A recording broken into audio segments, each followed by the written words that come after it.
Persembahan dan perpuluhan dapat ditransfer melalui BCA 857 050 5000 atas nama GBI Musi Palem Indah atau scan barcode QR kode GBI Musi Palem Indah. Tuhan Yesus memberkati.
Shalom saudara. Shalom. Puji Tuhan.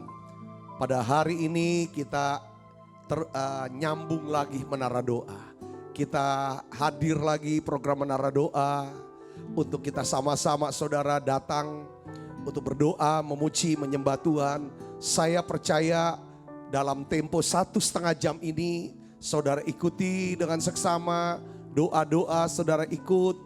Nyanyian pujian, saudara ikut masuk dalam hadirat Allah. Saudara dengarkan pengajaran firman dan dicatat. Saya percaya Roh Kudus akan melawat kita. Amin. Mengubahkan kita, memberkati kita. Saya berdoa saudaraku yang Kristus, kita terus dalam pemeliharaan Tuhan yang ajaib. Berkat Tuhan yang sempurna dicurahkan dalam hidup kita. Mari saudara kita siapkan hati dan pikiran kita. Mari kita akan masuk di dalam menara doa ini. Bapa dalam nama Yesus, terima kasih untuk minggu yang baru. Kami boleh ya Tuhan hadir lagi di program Menara Doa Online GBI Musi Palem Indah Palembang. Satu yang kami minta ya Bapa pada hari ini, biarlah Engkau sendiri ya Tuhan hadir tengah-tengah kami. Tuhan hadir tengah-tengah kami. Roh Kudus bawa kami lebih dekat lagi kepada Bapa. Roh Kudus penuhi siap kami. Penuhi beri hati kami buat bisa menyembah. Bisa berdoa masuk dalam hadirat. Aku berdoa ya Bapa dalam nama Yesus. Semua anak-anak-Mu yang sakit Tuhan sembuhkan. Di menara doa ini ya Tuhan. Dalam nama Yesus. Terima kasih Tuhan, terima kasih. Oh ya lah makasih, mari saudara buka suaranya. Mari saudara sembah Dia. Yesus. Oh ya lah makasih, Allah. Ya Roh Kudus.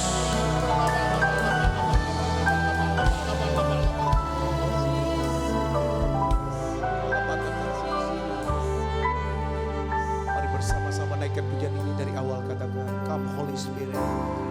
Come Holy Spirit, fall on me now. I need your anointing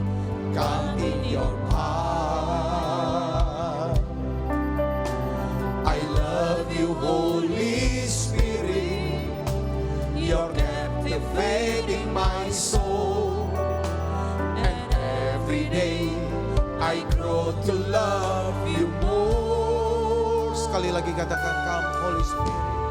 Come Holy Spirit, fall on me now.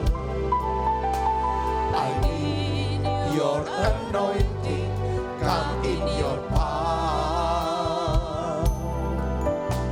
I love you, Holy Spirit, you're captivating my soul. And every day I grow to love you more. Somebody, I'm reaching for your heart. You hold my life in your hands, drawing me closer to you. I feel your power in you. Nothing compares to this place where I can see you face to face. I worship you in spirit and in truth. I'm reaching for your heart.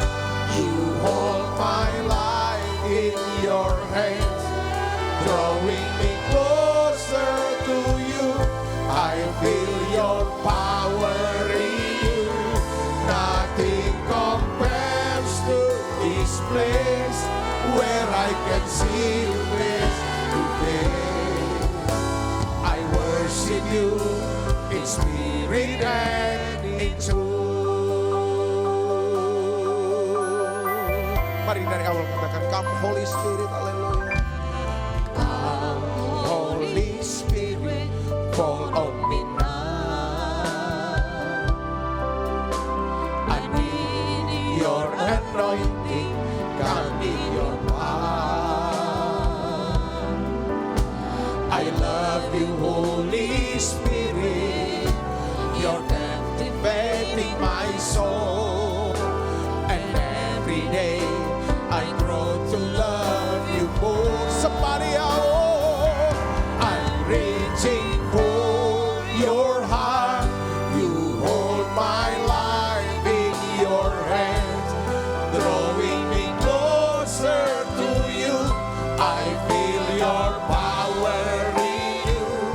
Nothing compares to this place where I can see you face to face. I worship you in spirit and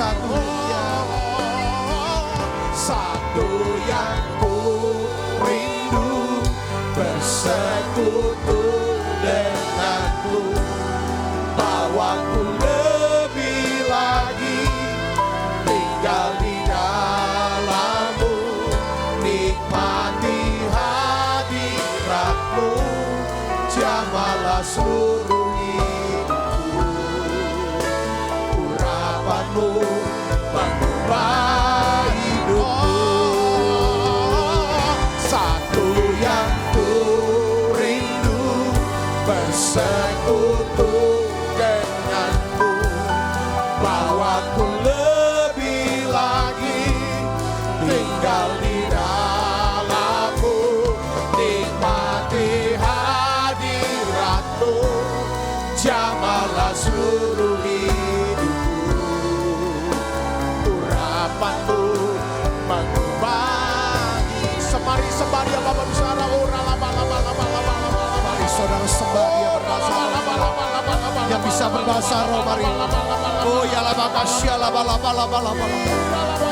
Oh ya la bakasya la bala.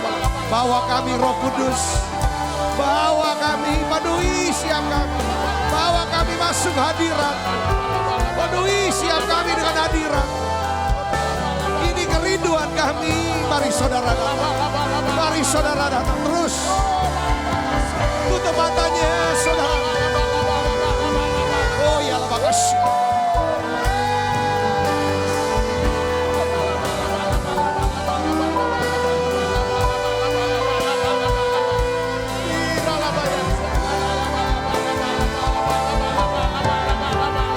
Yesus.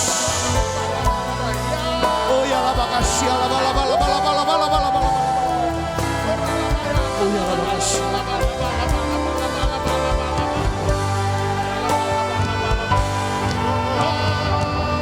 Suaranya.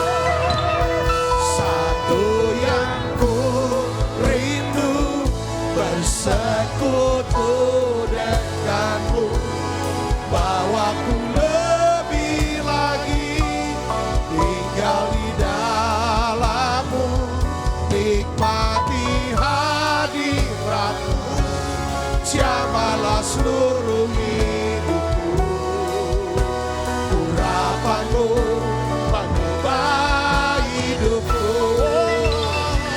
Satu yang ku rindu bersekutu denganmu, bawaku lebih lagi tinggal di dalammu, nikmati hadiratmu, jamalah seluruh hidupku, urapanmu mengubah hidupku, urapanmu mengubah hidupku, urapanmu mengubah hidupku.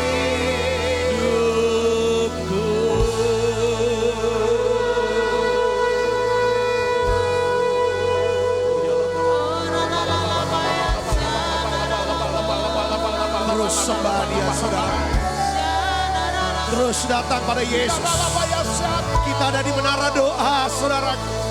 Oh ya la bagas, oh ya la bagas, terus sembah Dia, sembah berbahasa roh, saudara. Oh ya la. Saudara yang belum berbahasa roh, saudara panggil Yesus, panggil Yesus. Haleluya, haleluya. Oh ya la bagas, katakan haleluya, haleluya. Terus sembah, sembah Yesus. Oh ya la bagas, oh ya la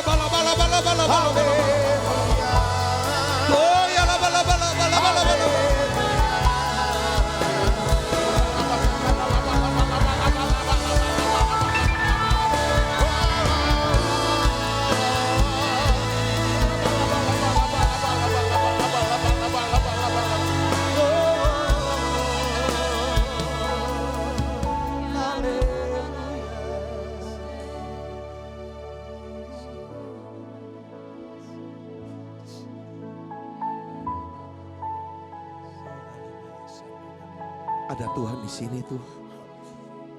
Saudara, saudara yang haus, yang lapar akan Tuhan, yang haus akan hadirat. Mari saudaraku, katakan kepada Tuhan, Tuhan jamah hatiku.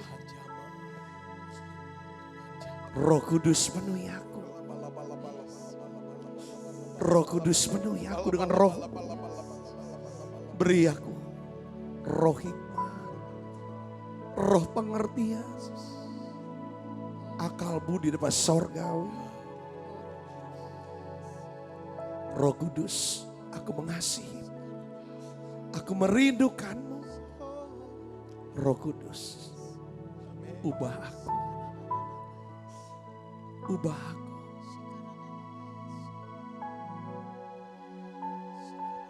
Roh Kudus, penuhi. Ayo saudara, tutup matanya.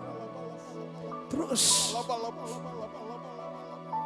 tenang jiwanya, tenang. Saudara tenang, tutup matanya. Nikmati hadiratnya sekarang.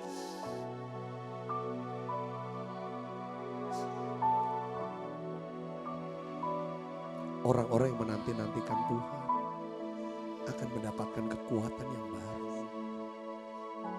Karena ada urapan kasih yang turun ke tengah kita. Mari katakan pada Roh Kudus. Roh, ya Roh Kudus. Ya Roh Kudus. Kau hadir. Roh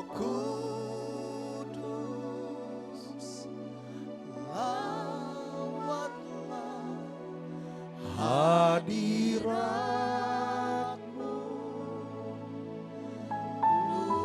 penuhiku,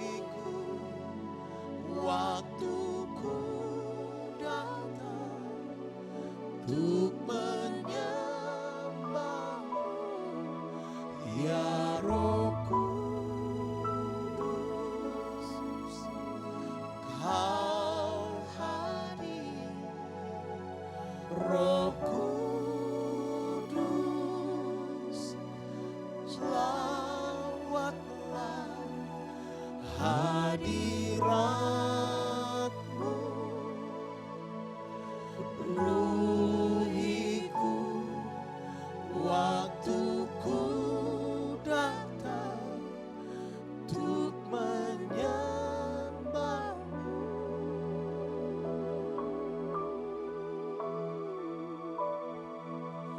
I worship You, Jesus. I worship You with all of my heart and all of my soul. I love You. I love to worship You. Oh, I worship You, Jesus. I worship You with all of my heart and all of my soul. I love You. I love to worship You. Saudara, saya ingin ajak kita doa sama-sama, saudaraku. Yaitu kita berdoa supaya Tuhan ajar kami untuk bisa mengerti daripada kehendak-Mu. Kita doa, minta. Karena kita tahu kalau kita mengerti akan kehendak Tuhan, kita bisa melakukan kehendak Tuhan. Kalau kita bisa melakukan kehendak Tuhan, lalu kita bisa menjadi, ya kan, apa yang Tuhan kehendaki, maka kita ini disebut sebagai orang yang sukses. Saudara pikirkan, saudara, apa yang Tuhan kehendaki dalam hidup saudara. Saudara coba mulai berpikir dan kita akan berdoa. Apa yang saudara ingin untuk Tuhan lakukan. Jadi harus ada ketetapan hati di sini. Ketetapan hati maksudnya keputusan yang kuat. Seperti halnya Bartimius. Dia punya ketetapan hati. Saudara, bahasa ininya determination. Ketika Yesus melewati daripada kotanya, Yeriko, kita tahu. Dia tidak ingin Tuhan hanya melewati kotanya. Tapi Tuhan juga bisa melawat dia. Saudara, oleh karena itu apa yang dia buat? Dia jerit, dia berseru, Yesus anak Daud, kasihanilah aku. Yesus anak Daud, kasihani aku. Dia meminta belas kasihan Tuhan. Yang dia kehendaki adalah belas kasihan Tuhan. Kita doa minta belas kasihan Tuhan. Katakan amin, saudara. Sekalipun orang-orang sekitar Yesus menghardik Bartimius, suruh diam, jangan mengganggu, jangan berteriak terus. Tapi saudara, apakah Bartimius diam? Tidak. Karena dia punya ketetapan hati. Sekalipun ada halangan, dia mau. Lalu dia teriak, omong lagi, Yesus anak Daud, kasihani aku. Lalu Yesus menghentikan langkahnya. Lalu Yesus berkata kepada muridnya, panggil dia. Saudaraku yang Yesus, Bartimius orang buta, pengemis. Saudara, pada waktu dipanggil, dia buka jubah pengemisnya. Dia berdiri di depan Tuhan.